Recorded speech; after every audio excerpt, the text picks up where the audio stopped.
I like when you get the psh before you've even said anything. It feels good. It's the announcements. There are 5,039 different rabbis named in the Talmud, and there are half as many pages. In other words, no shortage of rabbis offering their teachings and interpretations in this great compendium of wisdom. Now, to be clear, they don't all get the same airtime. We've heard of the greats, Hillel and Shammai, Rabbi Akiva, Rabbi Ishmael, the list goes on.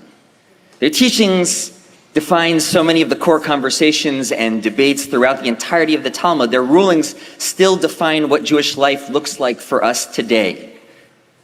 So it caught my eye when I encountered a teaching in the Talmud this week, which essentially asks, who is an example of a great teacher?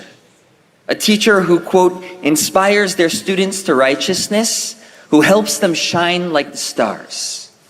And the answer given by the Talmud is Rav Shmuel bar Shilat. Who? Exactly.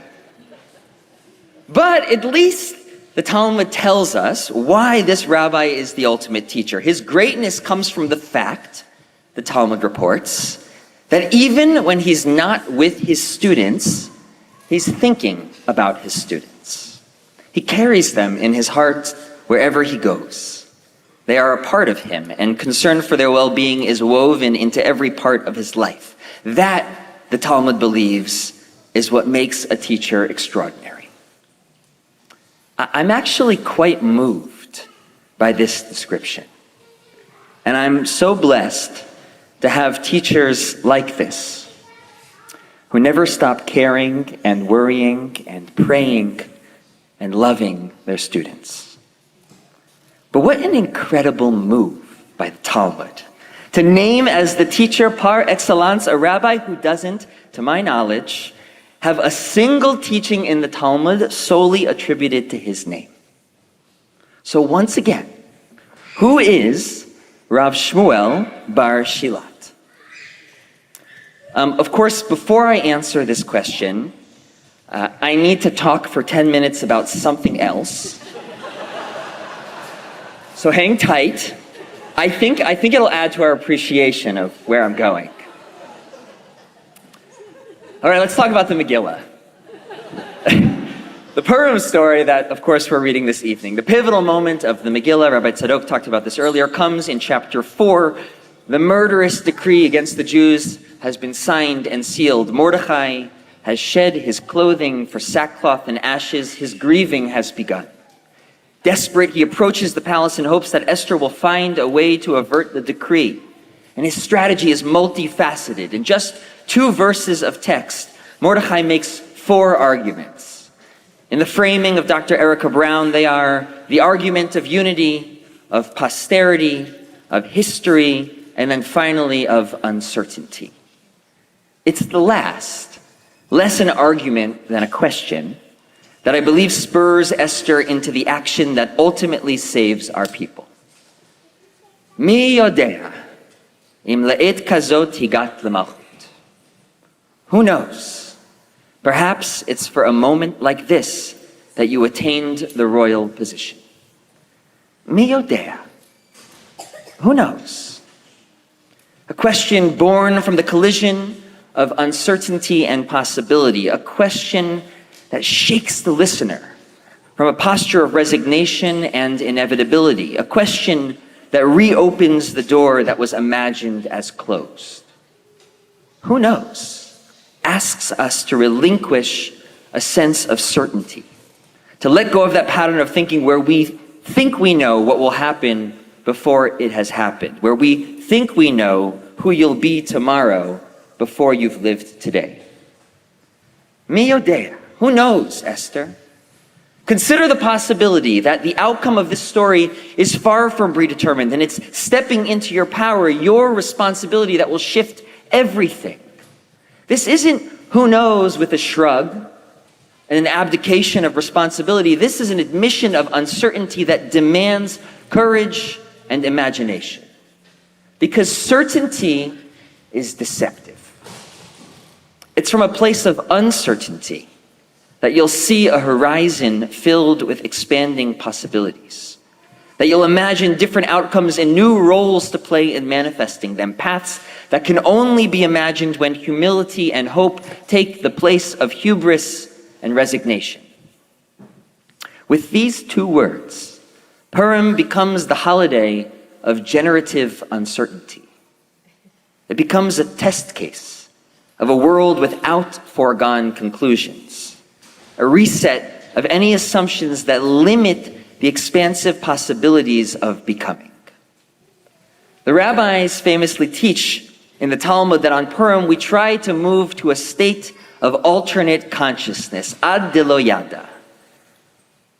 This isn't about substances, about getting so drunk that everything is a blur. And I don't think it's really about negating the difference between good and bad. Get to a point, ad de lo yada, literally, where you don't know. Get to a point where you can relinquish your certainty. Live for a day without all the answers, without all the assumptions about each other that cast a giant shadow over how we relate to one another. Who knows what kind of humanity might emerge from such a day, from such a world? This is the logic, I believe, of the masks and the costumes, the physical changes that allow us to inhabit these different identities. For a moment, we're not sure who we're looking at and who's looking at me. Concealed identities emerge into the foreground, and we see new angles of people we thought we knew. But even more powerful is how this theme plays out in the laws of Purim, in the specific instructions about matanot le'evyonim, gifts to the poor. You might think there's nothing special about this commandment. Are we not always instructed to give tzedakah, to hold as sacred the insecurity of the needy? But listen closely to the difference between tzedakah on Purim and tzedakah on the rest of the year. The Shulchan Aruch, 16th century code of Jewish law, poses the following question about tzedakah year-round. Must one give money to anyone who asks for charity?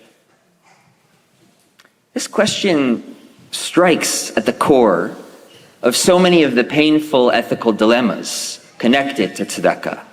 The allocation of resources, the trustworthiness of the recipient, the effectiveness of direct giving versus supporting the social net, the dignity of all involved. The Shulchan Aruch responds, if someone says, give me clothes, we investigate to see that their need is legitimate. Therefore, a person is not obligated to give charity to all who ask. But now listen to the shift when discussing Purim. However, the Shulchan Aruch continues, money given on Purim is distributed freely, and therefore one should give at least a small donation to anyone who extends their hand. Kol mi sheposhet yado. In other words, tonight, through tomorrow night, we're being instructed to fill our pockets with money and food and give them away freely to anyone who asks.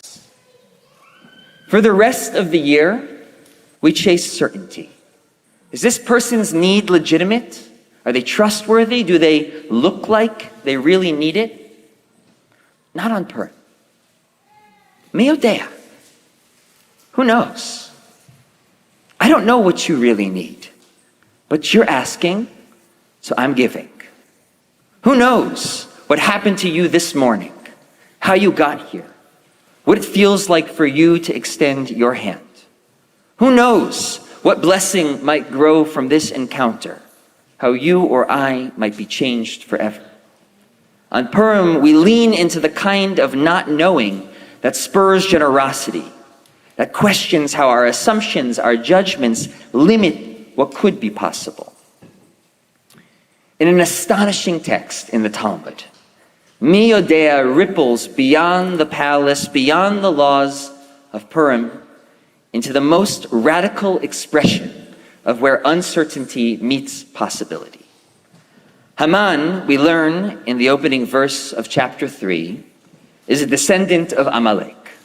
These are the people we just read in today's Maftir Torah reading, who attacked the Israelites on their journey into the wilderness, who prayed on the weak when we were tired and weary. These are the people whose memory we're commanded to blot out. They are our sworn and eternal enemies, afflicting us in the time of Esther, just as they afflicted us in the time of the wilderness. They are beyond redemption, beyond reconciliation. Or so it would seem, until we encounter in the pages of the Talmud a most surprising twist. Mivnei banav shel Haman lamdu Torah b'fnei Brak. From the descendants of Haman were those who studied Torah in Bnei Brak. The great-grandchildren of Haman have ceased to be our enemy. Let that sink in. And it's more than that. They've become Torah scholars, sitting at the table with Rabbi Akiva and Rabbi Eliezer, telling our story, writing our story, teaching our story. How could that be? Aren't these the people who will always hate us, whose memory we're meant to obliterate? I thought we knew who they were. Mi yodea. Who knows? Maybe there's nothing inevitable about hatred. Maybe there's no guarantee that we have to be enemies forever. Who are you? Once I let go of the certainty that clogs my willingness to listen. Who are you? Once I stop answering that question for you. The Talmud's answer? You are Rav Shmuel bar Shilat, descendant of Haman, who studied Torah in Bnei Brak, who became the greatest teacher.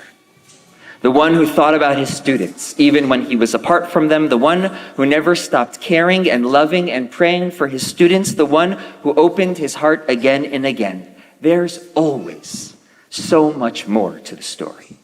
So many possibilities beyond what's already been written, beyond the future we've already determined. There's opportunity within uncertainty, to see one another in a new light, to be who you are called to be.